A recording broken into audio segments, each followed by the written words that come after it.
하나님의 말씀은 베드로 전서 3장 18절에 있는 한 절의 말씀만 보도록 하겠습니다. 베드로 전서 3장 18절에 있는 말씀, 한 절의 말씀만 다 같이 함께 큰 목소리로 합독하여 보도록 하겠습니다. 베드로 전서 3장 18절에 있는 말씀, 우리 찾으셨으면은 다 함께 같이 한 목소리로 보겠습니다. 그리스도께서도 단번에 죄를 위하여 죽으사 의인으로서 불의한 자를 대신하였으니 이는 우리를 하나님 앞으로 인도하려 하심이라. 육체로는 죽임을 당하시고 영으로는 살리심을 받으셨으니. 아멘. 하나님의 말씀입니다. 할렐루야. 네, 함께 따라하겠습니다. 최고의 하나님께 최선의 예배를, 최고의 하나님께 최선의 예배를, 오늘 또 이 최고의 하나님께 최선의 예배를 드리는 여러분 한 분 한 분에게 예수님을 알면 알수록 더해 주시는 은혜와 예수님을 믿으면 믿을수록 부어주시는 축복이 한 분도 예배 없이 다 쏟아 부어질 수 있게 되기를 예수님의 이름으로 간절히 축복합니다. 자, 오늘 우리는 우리가 아는 예수님과 모르는 예수님에 대해서 함께 말씀을 나누어 보고자 하는데요. 여러분들은 예수님에 대해서 얼마나 알고 계시고 또 얼마나 모르고 계시는지 이거에 대해서 한번 생각을 하고 말씀을 나누어 보기를 원하는데, 아이러니하게도 목사가 예수님의 이야기를 하면 당연하다라고 생각들을 하셔서 그러신지, 목사가 예수님에 대한 이야기를 하면 별로 반응도 안 하시고 별로 감동도 안 받으시고 별로 감탄도 안 하시고 그 어떤 리액션도 없이 그냥 멍하니 앉아 계십니다. 그런데 목사가 아닌 기독교인이 아니었던 사람들이 예수님의 이야기를 하기 시작하면 뭔가 모르게 크게 반응을 하고 은혜 받았다고 하면서 감사의 박수를 올리고 뭔가 모르게 격한 리액션을 해 주시는 것들을 볼 수가 있습니다. 스님이었던 분이 갑자기 예수를 믿고 목사가 되어서 와서 설교를 하게 되면 뭔가 모르게 사람들이 신기한 듯 그거에 대해서 귀 기울이고 은혜를 받았다고 하고 또 감사의 박수를 올리기도 합니다. 그런데 목사가 예수님에 대한 이야기를 하면 그냥 시작하지도 않았는데 벌써 이렇게 하시려고 하는 그런 모습들을 볼 수가 있다는 거예요. 여러분, 만약에 예를 들어서 지금은 고인이 되셨지만 이어령이라고 하는 아주 유명한 교수님이 계셨어요. 이 교수님이 예수님을 믿고 하용조 목사님에게 세례를 받습니다. 그래서 사람들이 이 이어령 교수님에 대해서 상당히 궁금함을 갖고 있었어요. 저렇게 지식도 많고 또 냉철한 이성을 가지고 계셨던 분이 예수님을 어떻게 믿게 되었는지, 그리고 사람들마다 이분이 어떻게 예수를 믿게 되었는지 저 책을 읽어서, 이분이 예수 믿고 세례받고 난 다음에 쓴 책이 바로 제 책이거든요. 지성에서 영성으로. 그래서 저 책이 불티나게 팔려나갔습니다. 과연 이어령 교수님이라고 하는 저분은 무엇 때문에 예수님을 믿게 되었는지 이 이야기를 듣고 싶어서 저 책이 베스트셀러가 되었다라고 하는 것을 알 수가 있습니다. 뿐만 아니라 여러분들 이런 종교를 들어보신 적이 있으신지 모르겠어요. 남묘 호랭개교라고 하는 종교예요. 우리는 빨리 하면 남녀호랭교 이렇게 하는 종교인데, 이 개구먼 조혜련 씨가 남녀호랭교를 열심히 믿었던 사람이에요. 그런데 이 사람이 어느 순간 예수님을 믿고 지금은 전국 교회를 다니면서 예수 복음을 전하는 전도자의 삶을 살아가고 있을 뿐만 아니라 교회를 가서도 간증을 하고 또 이 연예인들과의 만남 속에서도 복음을 전하면서 복음 전도자의 삶을 살아가고 있는 걸 볼 수가 있어요. 그래서 이 조혜련 씨가 와서 뭔가 모를 말씀을 전하고 간증을 한다고 하면 사람들은 혹 하고 듣는다라는 거예요. 더 놀라운 것은 뭐냐면 이 조혜련 씨를 통하여서 박명수 씨가 예수를 믿습니다. 네? 봐봐요. 제가 얘기할 때는 그냥 그런가 보다. 박명수 씨가 예수 믿습니까? 이렇게 뭔가 액션을 취하잖아요. 마음이 많이 어려워요, 이제.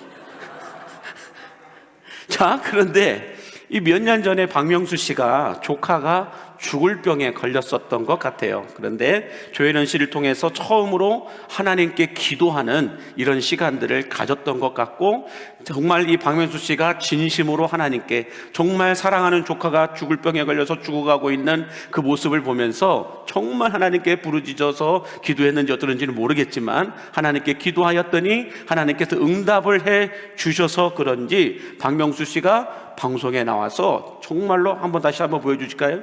사진 보시면 자기는 끝까지 예수님을, 하나님을 믿겠습니다라고 고백하는 이런 모습을 우리가 볼 수가 있습니다. 자, 이처럼 사람들은 이어령 교수님이 말하는 예수님의 이야기, 이 조혜련 씨나 박명수 씨가 말하는 예수님의 이야기에 대해서는 많은 사람들이 관심을 갖고 귀 기울여 듣는다라는 거예요. 여러분, 만약에 여러분들이 알고 있으실지 모르겠지만 제가 좋아하는 걸그룹 가운데 아이브나 에스파라고 하는 애들이 있어요.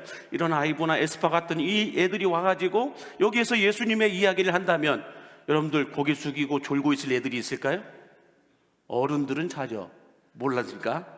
그런데 또 이번에 북중미 월드컵 주제곡을 불렀던 캐데현 말인가요? 발음이 이상하네. 이재라고 하는 다음 캐데현의 이재와 싸이씨가 와가지고 여기에서 예수님에 대한 이야기를 한다고 한다면 여러분 어떨까요? 사람들은 더 귀 기울여 들을 겁니다. 그런데 아이러니하게도 한번 그 다음 사진 보여줄까요? 이 사람이 와서 이 얘기를 하면, 이 사람이 와서 예수님에 대한 이야기를 하면 아무도 듣지를 않아요. 아무도 감동을 안 받아요. 그냥 뭔가 모르게 표정이 애쓴다 진짜, 이런 표정을 지으면서 말씀을 들을 때가 있다라는 거예요. 그래서 그래도 여러분 생각을 해보면 이런 연예인들이나 아니면 유명한 인사자들이나 이런 분들이 와서 이야기하고 예수님에 대한 이야기를 할 때는 그건 간증이지 설교가 아니잖아요. 그건 간증일 뿐이에요. 그런데 그래도 목사가 하는 이야기는 그분들보다는 예수님에 대한 이야기가 더 정확할 것이고 더 많은 정보를 가지고 더 객관적으로 예수님에 대한 이야기를 하지 않겠냐라는 거죠. 그럼에도 불구하고 제가 28년째 예수님을 연구하는 사람이에요. 28년 동안이나 신학을 공부하고 예수님을 연구하고 예수님이 어떤 분이신지 만나기 위해서 몸부림치고 산에 가서 소나무도 뽑아보고 이렇게 기도하면서 왔던 목사라고 한다면, 그런 분들이 몇 년 만에 그냥 하루 이틀 만에 이렇게 만났던 예수님보다는 그래도 목사가 하는 이야기가, 목사가 말하는 예수님이 뭔가 모르게 더 정확하고 더 들을 만한 정보가 있지 않겠냐는 거예요. 아멘이십니까? 근데 설교도 시작하지 않았는데 벌써 자세 잡으시고 이러시면 곤란하다라는 거예요. 아멘이시죠? 자, 그래서 옆에 분에게 인사하겠습니다. 졸면 예수님을 못 만납니다 라고 인사해 주세요.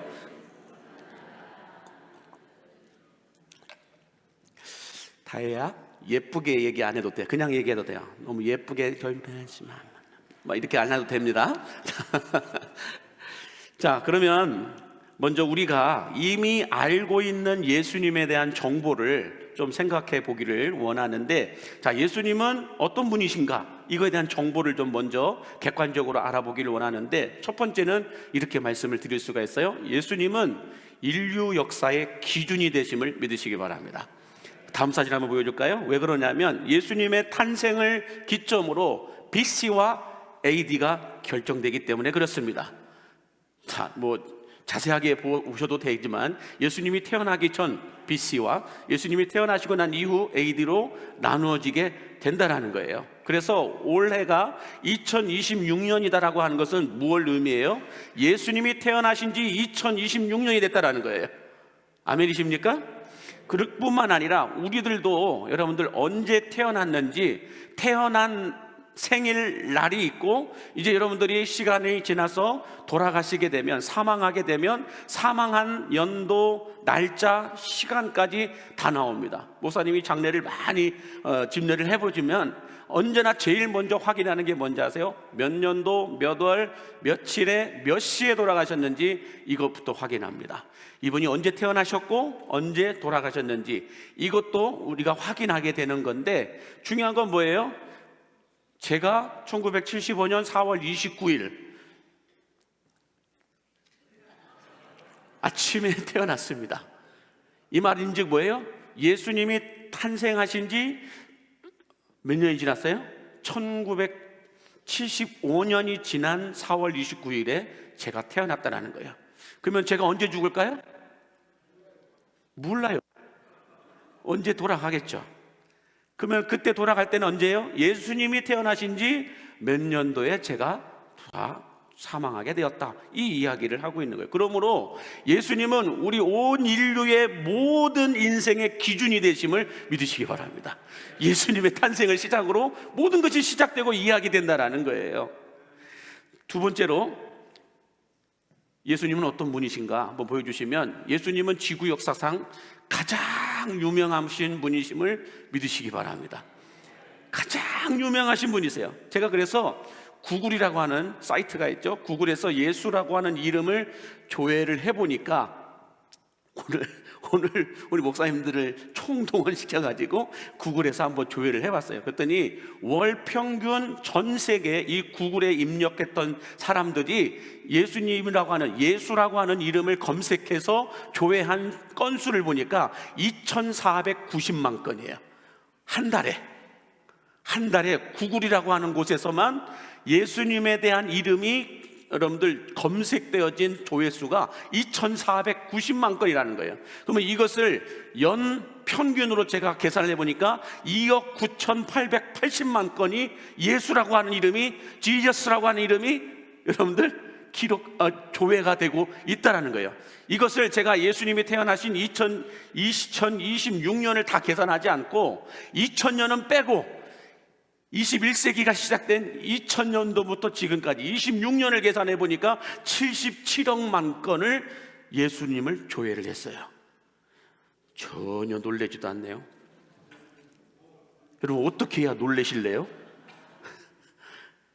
26년 만에 26년 동안 구글이라고 하는 사이트에서 예수라고 하는 이름, 지저스라고 하는 이 이름이 사람들이 조회를 한 건수가 77억만 건이라는 거예요.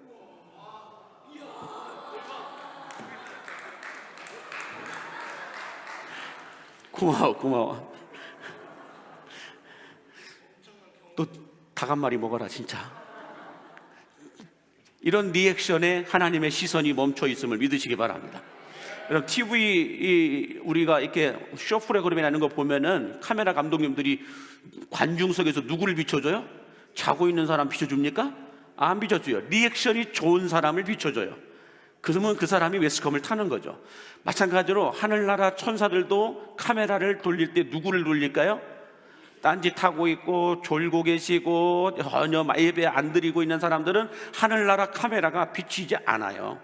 리액션이 살아있는 사람에게 카메라가 비춰지게 됨을 믿으시기 바랍니다. 아멘이시죠? 자, 그러므로 여러분들, 예수님에 대한 이 이름을 조회하는 건수만 하더라도 전 세계적으로 탑 1위가 예수님이에요. 어느 누구, 저도 제 이름을 한 번씩 넣어서 쳐봅니다.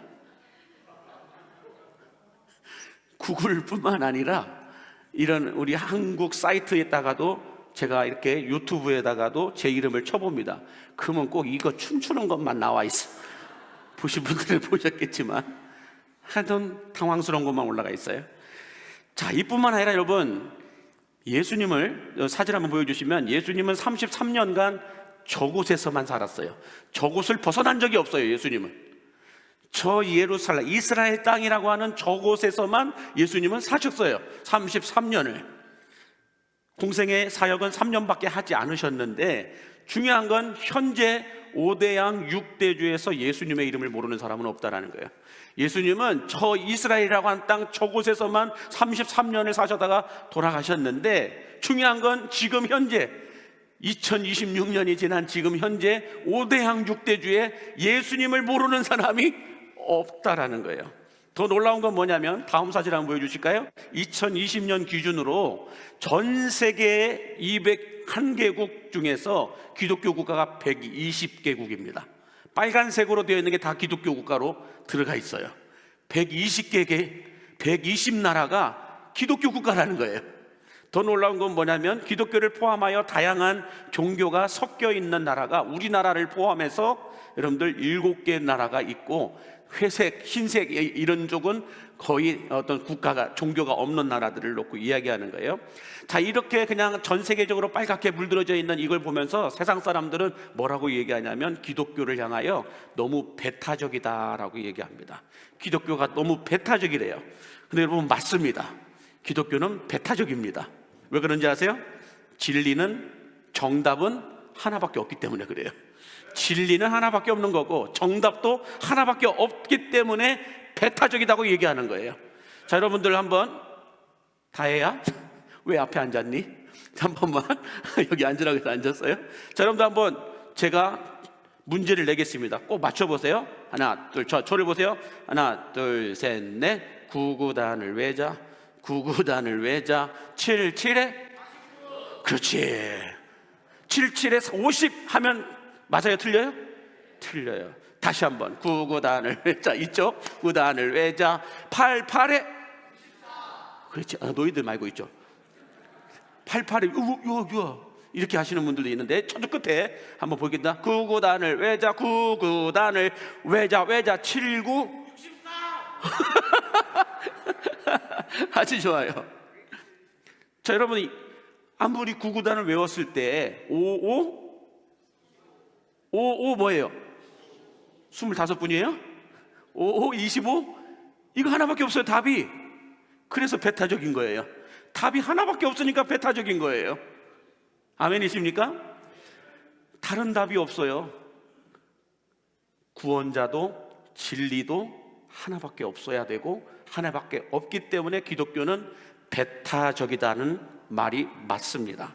자, 이처럼 기독교는 구원자라는 오직 예수님밖에 없다라고 말하기 때문에 배타적이에요. 그러나 중요한 건 뭐냐면 기독교는 배타적이지만 매우 포용적입니다. 매우 포용적이라는 거예요. 그래서 전 세계 종교인 구성표를 한번 보시면은 이렇게 나와 있어요. 전 세계의 크리스천들이 31.5%예요. 전 세계 기독교 인구가 31.5%, 그다음에 무슬림인들이 23.2%가 되고 무교가 16.3%야. 그리고 힌두교가 15%, 불교가 7.1%밖에 되지 않아요. 그리고 토속 종교인 무속인들 있잖아요. 이런 분들은 5.9% 정도 된다라고 이 얘기를 해요. 자, 그러나 여러분, 자, 이 전에 있었던 빨간색 도표 한번 보여주실까요? 다시 한번 전전 거. 자, 이 도표를 보시면은 기독교만이 문화와 지리의 경계를 넘어서서 전 세계로 퍼져 있습니다. 전 세계로 퍼져 있는 유일한 종교가 기독교예요. 여러분 잘 보세요. 녹색은 무슬림입니다. 무슬림은 애를 많이 낳아서 23.2%가 애를 많이 낳아서. 그런데 이 무슬림권은 저 녹색 지역을 벗어나지 못해요. 더 놀라운 건 뭐냐, 힌두교도 15%이지만은 힌두교는 인도 땅을 벗어나지 못합니다. 놀라운 거예요. 불교도 소수의 나라 몇 군데에서만 있는 것뿐이지 불교가 저렇게 전 세계적으로 퍼져나가 있지는 않아요.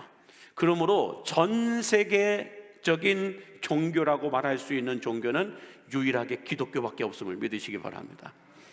저게 지금 2020년도 기준이에요. 2026년 전 기준이에요. 전 세계 빨간색으로 기독교가 다 분포되어져 있어요. 그만큼 선교사님들이 목숨을 걸고 얼마나 많이 나가서 복음을 전했는지 모른다라는 것입니다. 자, 뿐만 아니라 예수님이 여러분 얼마나 유명하신 분이시냐면 예수님은 공생의 3년 사역을 하실 때에 12제자밖에 세우지 못했습니다. 예수님의 팔로워가 12명밖에 없었다라는 거예요. 예수님을 따르는 제자가 12명밖에 없었어요. 나머지들은 좀 따른다고 했다가 다 사라지고 없었어요. 그런데 지금 이 시대에 예수님을 따르는 팔로워가 여러분 몇 명인지 아세요? 한번 표 보여주실까요? 네, 몇 명입니까? 23억 명입니다. 사람 서 있죠? 그 앞에 23억 명이 예수님을 따르는 팔로라고 얘기해요. 예수님을 따른다라고 얘기해요. 다시 말해서 전 세계 인구 3명 중에 1명은 나는 예수님을 믿고 예수님을 따른다라고 이야기하고 있다라는 거예요. 이것도 놀라지도 않네요. 늦었어. 자, 그리고 예수님 이 공생의 기간 동안 예수님은 책 한 권 쓰시지 않으셨어요. 책 한 권도 안 쓰셨어요. 그런데 여러분, 아마존이라고 하는 사이트가 있어요. 한번 보여주시면, 이 아마존이라고 하는 사이트를 들어가서 예수라고 하는 단어를 여러분들 집어넣어서 영문으로만, 지저스 해가지고 영문으로만 되어 있는 책이 몇 권이 여러분들 이 아마존이라고 하는 사이트에서 이 판매되고 있는가를 보니까 27만 권입니다. 그렇지, 아주 좋아.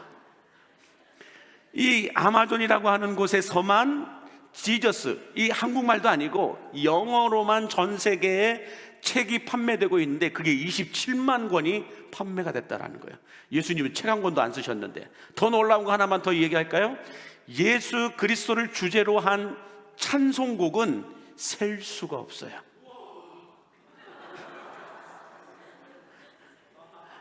얘 뭐 하나 주세요, 제발.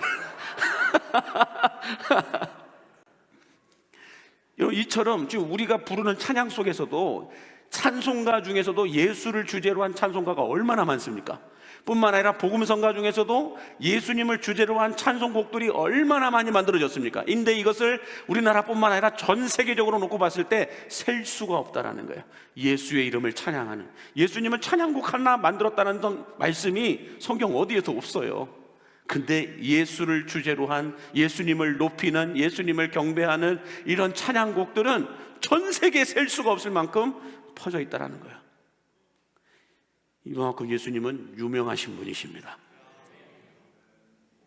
자, 그래서 이 예수님을 향하여서 일본의 대문호라고 하는 엔도 슈샤크라고 하는 사람이 예수님의 생애라고 하는 책을 쓰면서 예수님에 대해서 이런 말을 기록을 해 놨더라고요. 이 엔도 슈샤크라고 하는 사람, 우리나라 이어령 교수님과 같은 그런 분이세요, 일본에서는. 자, 이분이 예수님의 생애라고 하는 책을 쓰셨는데 그 책에서 예수님에 대해서 이런 말을 기록을 해놨더라고요. 한번 보여주실까요? 다음 책에 같이 보겠습니다. 시작. 왜 이런 무력했던 남자가 모두로부터 잊혀지지 않았던 것일까? 어떻게 개처럼 죽임을 당한 이 남자가 사람들의 신앙의 대상이 되어 사람들의 삶의 방식을 변모시킬 수 있었을까? 예수의 불가사의는 우리가 아무리 합리적으로 해석하려고 해도 해결할 수 없는 신비를 지니고 있다라고 말합니다. 이처럼 합리적으로 해석할 수 없는 이 불가사의한 인물인 예수님께서 2000년 전에도, 2026년 전에도, 그리고 오늘날에도 예수님은 수많은 사람들 가운데, 수많은 예수님을 따르겠다라고 말하는 사람들에게 똑같은 이런 질문을 던지십니다. 마태복음 16장 13절 같이 읽겠습니다. 사람들이 인자를 누구라 하느냐? 오늘날 이 시대에도 예수님은 여러분에게, 우리에게 똑같은 질문을 합니다. 세상에서 사람들이 나를 누구라고 하느냐라고 물어요. 그때 예수님의 제자들이 뭐라고 말씀합니까? 마태복음 16장 14절에 가서 보면은 더러는 세례 요한입니다. 더러는 엘리야라고 말합니다. 더러는 예레미야 선지자라고 말합니다. 더러는 선지자 중에 한 사람이라고 말합니다. 이렇게 예수님께 말해요. 예수님이 사람들이 나를 누구라고 하느냐? 사람들이 이런 사람이라고 하던데요, 선지자라고 하던데요, 엘리야가 나타났다고 그러던데요, 세례 요한이라고 얘기하던데요, 뭐 이렇게 얘기를 합니다. 그러자 예수님이 다시 제자들에게 묻습니다. 그러면 너희는 나를 누구라고 하느냐? 이게 진짜 질문이에요. 그러면 너희는 나를 누구라고 하느냐? 오늘 이 시대에도 예수님은 우리에게 동일하게 질문합니다. 너는 나를 누구라고 하느냐? 이 질문을 예수님이 던지십니다. 자, 그때 시몬 베드로가 뭐라고 대답했을까요? 자, 시몬 베드로 같은 친구 고백해야 될 거 아니야. 네가 하려고? 넌 누구니? 어디서 왔니? 너 말이야.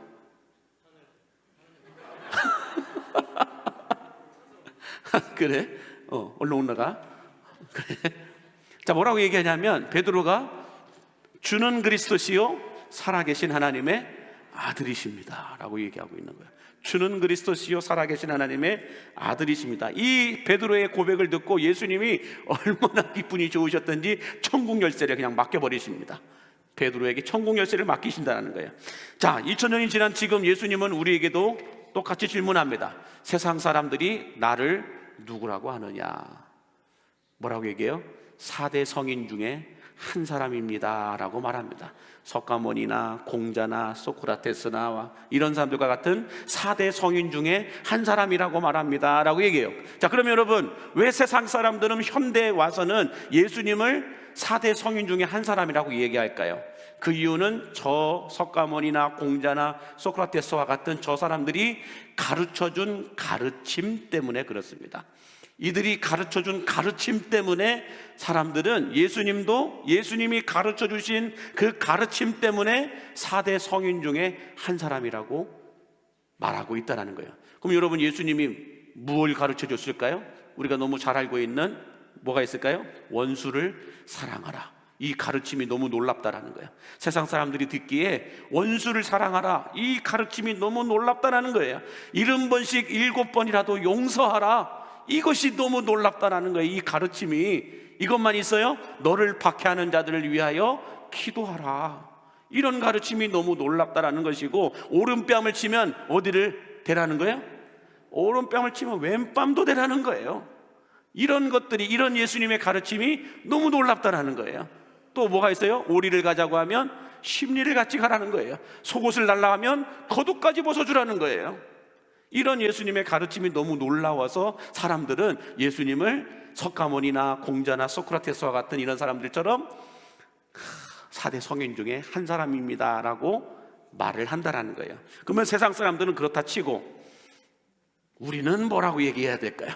예수님이 듣고 싶은 소리는 세상 사람들이 뭐라고 하는가를 듣고 싶은 것이 아니라, 나를 따르는, 나를 구주로 믿고 있는 너희는 나를 누구라고 하느냐, 이 이야기를 예수님은 듣고 싶은 거예요. 자, 그렇다고 한다면 우리보다 먼저 예수님을 경험하고 만났던 사람들은 예수님에 대해서 뭐라고 얘기를 했을까요? 이 성경에 기록되어 있는 내용들 가운데서 예수님을 우리보다 먼저 만났던 믿음의 선배들은 예수님을 향하여 뭐라고 얘기했을까? 그걸 한번 보여주시면 요한복음 8장 58절에 이렇게 말씀을 합니다. 한번 보여주실까요? 자, 갸우뚱거리네요. 자, 한번 보세요. 네네네. 자, 죄송합니다. 제가 먼저 너무 앞서갔네요. 빨리 끝내려고 하다 보니까. 자, 죄송해요. 다시 원위치로 올게요. 다시 원위치로 온다면, 세상 사람들은 예수님의 놀라운 가르침 때문에 예수님을 4대 성인 중에 한 사람이라고 했는데, 근데 예수님이 이러한 말씀만 하신 게 아니라 실제적으로 진짜 예수님이 하신 말씀들은 이런 말씀이라는 것을 이야기하고 싶은 건데, 실제적인 예수님이 하셨던 말씀을 들어보면 고개가 갸우뚱거리신다라는 거예요. 자, 이제 한번 보여주실까요? 요한복음 8장 58절 같이 보겠습니다. 시작. 예수께서 이르시되 진실로 진실로 너희에게 이르노니 아브라함이 나기 전부터 내가 있느니라. 여러분, 예수님보다 아브라함은 몇천 년 먼저 있었던 사람이에요. 근데 예수님이 내가 아브라함보다 먼저 있었던 사람이다라고 이야기하고 있는 거예요. 이해가 되십니까?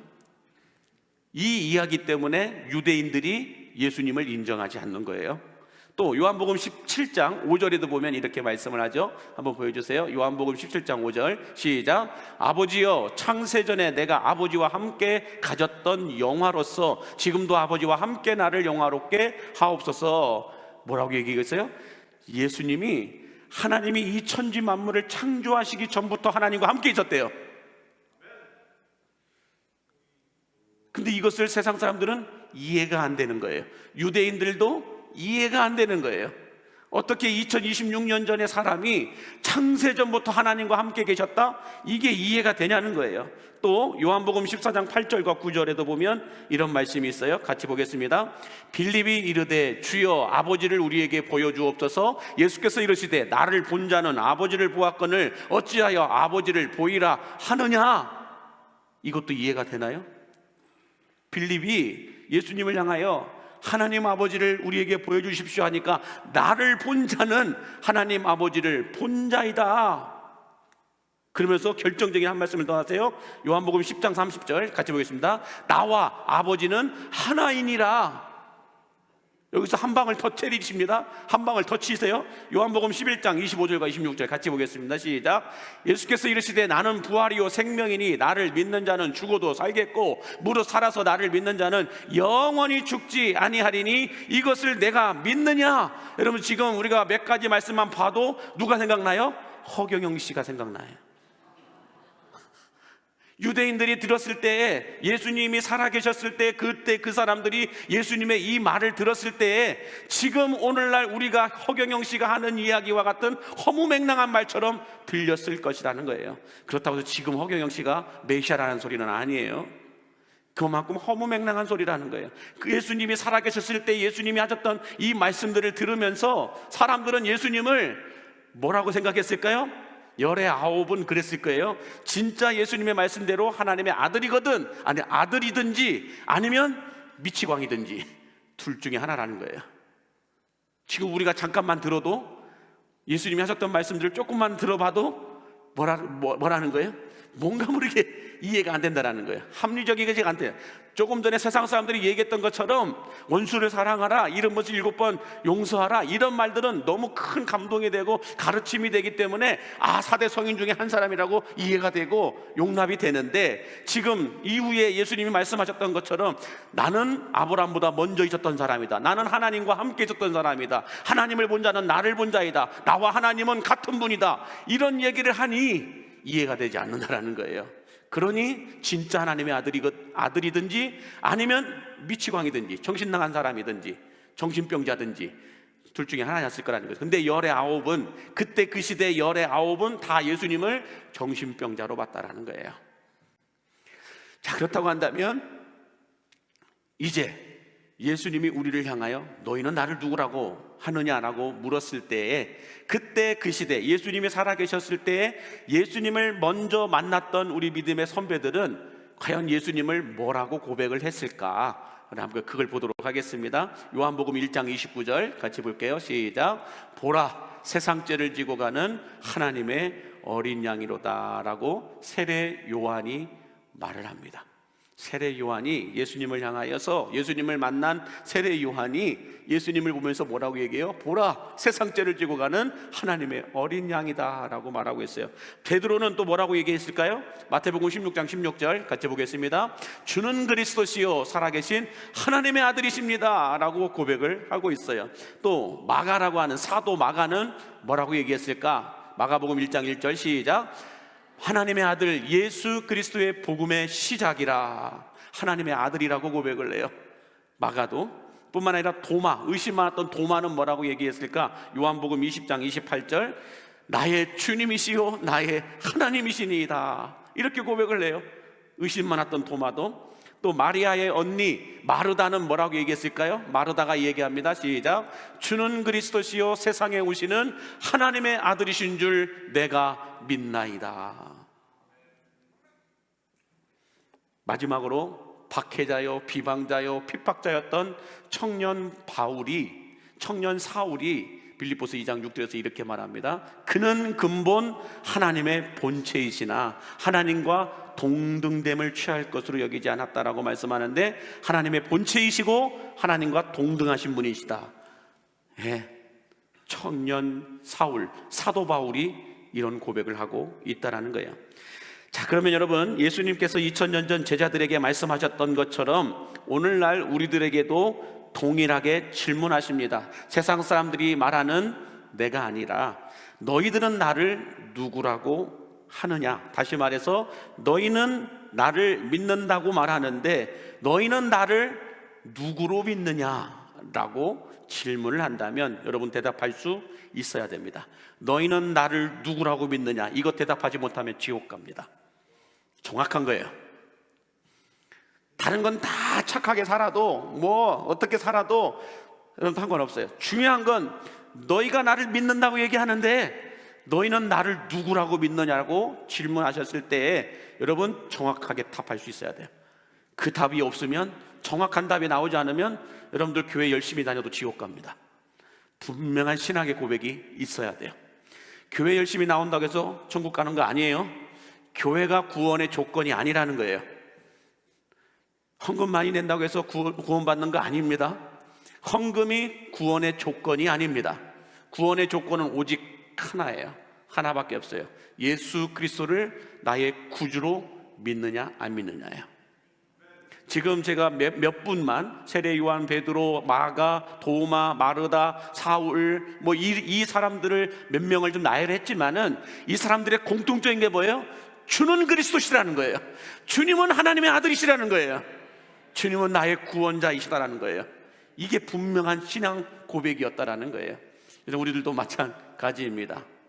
아무리 우리가 공부를 많이 못했어도, 아무리 우리가 성경을 많이 알지 못해도 이거 하나만은 분명하게 알아야 되고 분명하게 말할 수 있어야 된다는 거예요. 주는 그리스도시요 살아계신 하나님의 아들이십니다. 다시 말해서 예수님은 나의 구원자이십니다. 이거 하나만은 분명하게 붙잡고 있어야 천국 갈 수 있는 것이지, 그렇지 않으면 여러분 아무리 교회를 80년, 90년을 다녀도 지옥 가요. 이 고백이 분명하지 않으면. 자, 그래서 주는 그리스도시요 살아계신 하나님의 아들이십니다라고 고백한 베드로가 오늘 본문 베드로전서 3장 18절에서 조금 더 구체적으로 예수님이 어떤 분이신지를 이렇게 설명해 주고 있어요. 같이 함께 읽겠습니다. 시작. 그리스도께서도 단번에 죄를 위하여 죽으사 의인으로서 불의한 자를 대신하셨으니 이는 우리를 하나님 앞으로 인도하려 하심이라. 육체로는 죽임을 당하시고 영으로는 살리심을 받으셨으니. 이 한 구절 안에 예수 그리스도의 시작과 끝이 다 포함되어 있습니다. 자, 먼저 한번 보여주실까요? 예수님을 베드로는 누구라고 고백을 하고 있느냐면 한번 보여주실까요? 자, 예수님은 저와 여러분의 죄를 대신하여 죽으시기에 오신 분이시다라고 베드로가 고백합니다. 예수님이 어떤 분이세요? 저와 여러분의 죄를 감당하시기 위해서, 대신 지시기 위해서, 대신 지고 죽으시기 위해서 이 땅에 오신 분이시다라고 말씀합니다. 두 번째는 뭐라고 말씀합니까? 예수님은 저와 여러분을 하나님 앞으로 인도하시기 위해서 오신 분이시다라고 베드로가 고백합니다. 세 번째로 뭐라고 얘기하나요? 예수님은 육체로는 죽임을 당하셨지만 영으로는 살리심을 받았다. 영으로 살리심을 받았다는 말은 예수님은 부활하신 분이시다라고 말씀하고 있는 겁니다. 그러므로 여러분, 부활은 기독교의 핵심이고 기독교의 전부임을 믿으시기 바랍니다. 기독교에 부활이 없다면 여러분 교회 안 나와도 돼요. 부활이 없다면 예수 안 믿어도 돼요. 부활이 있기 때문에 예수를 믿을 만한 것이 아니라 부활이 있기 때문에 예수님을 믿어야 돼요. 부활이 있기 때문에 우리가 교회에 나와서 힘들고 어려워도 헌신하고 봉사하는 거예요. 부활이 있기 때문에 여러분들 수련회 정말 피곤하고 힘들어도 자도 졸아도 와서 앉아 있는 거예요. 부활이 있기 때문에. 자, 그래서 기독교에서 부활을 빼면 기독교인들이 가장 불쌍한 사람들이라고 바울이 얘기해 놨어요. 그렇게 똑똑한 사도 바울이 기독교 안에 부활이 없다면 예수 믿는 사람들이 가장 불쌍한 사람들이다, 이 이야기를 현대인이 얘기한 게 아니라 예수님 시대 때 바울이 얘기를 해놨어요. 그게 고린도전서 15장 17절과 19절에 이렇게 말씀합니다. 시작. 그리스도께서 다시 살아나신 일이 없으면 너희의 믿음도 헛되고 너희가 여전히 죄 가운데 있을 것이요, 만일 그리스도 안에서 우리가 바라는 것이 다만 이 세상의 삶뿐이면 모든 사람 가운데 우리가 더욱 불쌍한 자일이라 라고 말하고 있어요. 예수의 부활이 없다면 우리들은 여전히 죄인으로 살아갈 것이고, 예수의 부활이 없다면 우리가 이 세상에서 살아가는 사람들 가운데 가장 불쌍한 사람들이라는 거예요. 자, 그런데 이 예수님의 부활을 놓고 세상에 똑똑하다라고 하는 학자들이 4가지의 설을 발표를 합니다. 다시 말해서 예수님의 제자들이 예수님은 부활하셨다고 증거를 하죠. 그리고 그 부활의 증거가 시간이 거슬러 지금 2026년도까지 내려왔어요. 자, 이걸 놓고 보면서 세상에 똑똑하다라고 하는 학자들이, 교수들이 뭐라고 얘기를 하느냐, 네 가지의 학설을 이야기합니다. 첫 번째 학설은 누구냐? 뭐라고 얘기하냐? 무덤 오인설이에요. 영국의 성서학자이자 하버드 대학교의 교수였던 커숍 레이크라고 하는 사람이 무덤 오인설을 주장합니다. 여러분, 무덤 오인설이 뭐예요? 제자들이 충격을 받아가지고 예수님의 무덤이 아니고 비어있는 무덤에 가서 보고 예수님이 부활했다라고 주장을 했다라는 거예요. 이게 이해가 되어지십니까? 그것도 현 시대에 여러분들 1872년에서 1946년도까지 있었던 하버드 대학의 교수이고 영국의 성서학자라고 하는 사람이 무덤 오인설을 주장하고 있는 거예요. 제자들이 빈 무덤에 가가지고 잘못 봤다. 예수님의 무덤은 따로 있는데 빈 무덤에 가서 예수님이 살아나셨다라고 이야기하고 있다는 거다는 거예요. 무덤 오인설. 두 번째는 환상설이에요. 환상설. 이것은 뭐냐면 다비드 프리드리히 슈트라우스라고 하는 사람과 게르트 루데만이라고 하는 이 러시아 학자들입니다. 이 사람들이 뭐라고 얘기하냐? 환상설을 주장해요. 예수님의 제자들이 환상을 보고 부활을 주장했다라는 거예요. 그러나 여러분, 환상을 500명이 넘는 사람이 한 번에 볼 수 있을까요? 성경은 500여 성도가 동일하게 예수님의 부활을, 승천을 보았다고 얘기하는데 어떻게 500명이 한순간에 같이 볼 수 있냐고요? 환상을. 말도 안 되는 소리죠. 자, 세 번째 뭐냐? 기적설이요. 기적설. 독일의 이성주의자인 칼 벤투르라고 하는 사람이 기적설을 주장합니다. 기절설. 예수님은 죽으신 것이 아니고 과다출혈로 인하여 잠시 기절해 있었다가 깨어났다라는 거예요. 이런 건 좀 웃어도 돼. 그거 웃으셔도 돼요. 자, 그러나 여러분, 예수님의 제자들이 만약에 예수님의 제자들이 기절했다가 깨어난 예수님을 보면서 예수님이 갑자기 기절했다가 과다출혈로 인하여서 딱 깨어나 보니까 십자가에서 벌써 내려와 있네? 그러면서 너무 힘이 들어갖고 벅벅 기어오면서 얘들아 나 깨어났다 라고 하면서 만약에 예수님이 이야기했다고 생각을 해보세요. 그 예수님을 보면서 아니 예수님, 우리가 다 지금 예수님 부활했다라고. 아니다. 예수님이 깨어나가지고 어슬렁어슬렁 기어오시는 걸 보면서 예수님이 부활하셨네? 예수님이 부활하셨네? 라고 여러분들 이야기를 했다고 한다면 여러분 한번 생각해 보세요. 자신들이 했던 거짓말을 덮기 위해서 순교할 수 있을까요? 예수님의 기절설이 맞다고 한다면 예수님이 기절했다가 깨어났어요. 근데 예수님이 기절했다가 깨어난 것을 제자들이 부활했다고 외쳤어요. 근데 거짓말이잖아요. 진짜로 기절설이 맞다고 한다면 그러면은 자신들이 했던 그 거짓말을 덮기 위해서 예수님의 제자들이 한 명도 아니고 사도 요한 외에는 다 순교를 당합니다. 그게 가능하겠냐고요? 자신들의 거짓말을 덮기 위해서 다 순교할 수 있겠냐고요?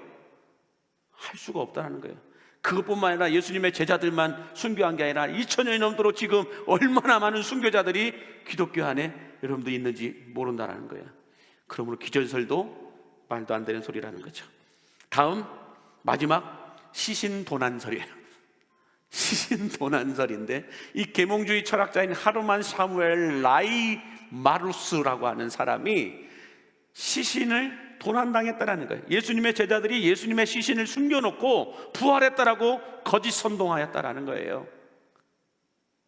그러나 여러분, 사람은 진실을 알고 있어도 그 진실 때문에 죽을 수 있는 사람이 몇 명이나 있을까요? 진실을 알고 있어도 그 진실 때문에 죽을 수 있을까요, 여러분? 힘들어요. 그런데 진실도 아니고 내가 한 거짓말 때문에 죽는 것은 더더욱 힘들고 어렵다라는 거예요.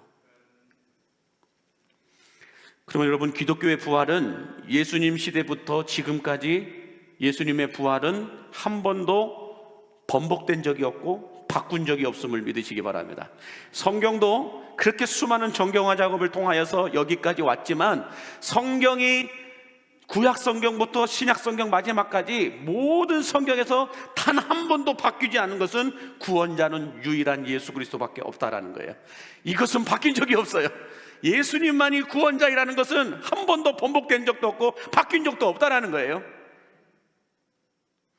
그래서 여러분, 이 사람을 소개하고 싶어요. 찰스 콜슨이라고 하는 사람이 있어요. 찰스 콜슨이라고 하는 이 사람은 어떤 사람이냐면 1972년도 미국의 닉슨 대통령 보좌관이었습니다. 닉슨 대통령 보좌관이었는데, 여러분들 1972년도에 닉슨 대통령의 게이트가 있죠. 워터게이트 사건이 있었어요. 이 워터게이트 사건이 있었었는데, 이 워터게이트 사건의 조작을 감행했던 대표 인물이 이 사람이에요. 찰스 콜슨이라고 하는 사람이 닉슨 대통령의 워터게이트 조작 사건의 핵심 인물이라는 거예요. 죄송합니다.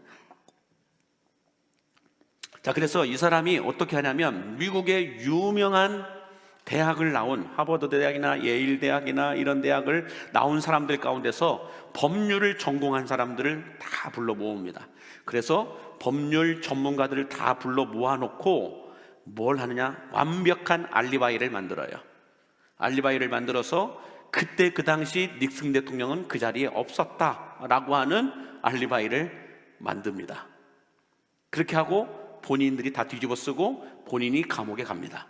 닉슨 대통령은 풀려나고 본인이 다 뒤집어 쓰고 감옥에 들어갑니다. 감옥에 들어간 이 사람이 거기에서 성경을 읽기 시작해요. 그러면서 거기에서 성경을 읽다가 예수님을 만나죠. 그러면서 거기에서 쓴 책이 있어요.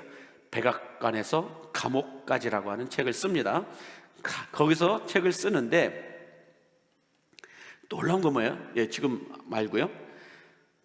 이 사람이 거기서 어떤 생각을 하냐면 정말로 미국에서 똑똑하다고 하는 법률가들, 정말 예일 대학부터 시작해서 하버드 대학급도 그 위상의 대학들을 나온 사람들 가운데서 법률을 전공한 판사 출신들, 검사 출신들, 변호사 출신들 가운데서도 정말 똑똑하다고 하는 엘리트들을 다 비밀리에 모아가지고 완벽한 알리바이를 만들어서 닉슨 대통령을 풀려나게 하고 본인들이 뒤집어 쓰고 감옥에 들어갔는데, 이것이 며칠 만에 들통이 나냐면 18일 만에 들통이 납니다.